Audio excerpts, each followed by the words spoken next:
જૂનાગઢમાં અશાંત ધારો લાગુ કરવાની માંગણી થઈ રહી છે। દોલતપરામાં વિધર્મીને મકાન વેચવાના મુદ્દે ફરી ગરમાયો છે આ મામલો।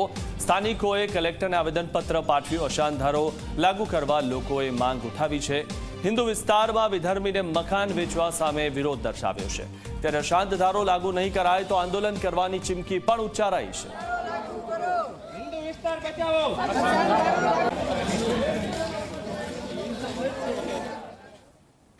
આજે અમે હિન્દુ સમાજનો જે આક્રોશ છેલ્લા 4 વર્ષથી છે અશાંત ધારાને લઈને, તેને લઈને એક આવેદનપત્ર કલેક્ટર સાહેબને આપવા આવ્યા હતા। છેલ્લા 4 વર્ષથી આવી રીતના આવેદનપત્ર આપતા આવીએ છીએ તો નથી પ્રશાસનના પેટમાં પાણી હલતું કે નથી ભારતીય જનતા પાર્ટીના પેટમાં પાણી હલતું। તો આ લોકોને આજ કર્યા કરવાનું છે।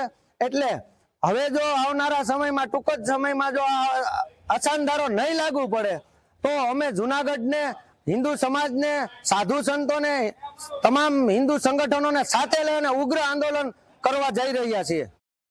અમે અમારી રેણી કેણી એની રેણી કેણી બહુથી અલગ કરે છે। અમે આ 4 વર્ષથી અમે કોશિશ કરી છે પણ અમને કોઈ જવાબ દેતું નથી।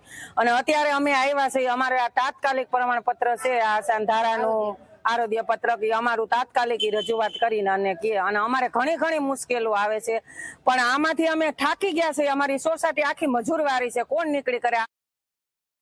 આજે જો એ કરશે તો અમે ઉગ્ર આંદોલન કરશું, ગાંધી માર્ગે હાલશું, ભૂખ હડતાલ ઉપર બેસશું, પાણી વગરના રહેશું। અમે આ થવા નહીં દે। એનું કારણ કે આજે અમારી તો જિંદગી પૂરી કે અમે આવનારી પેઢી માટે જોઈએ।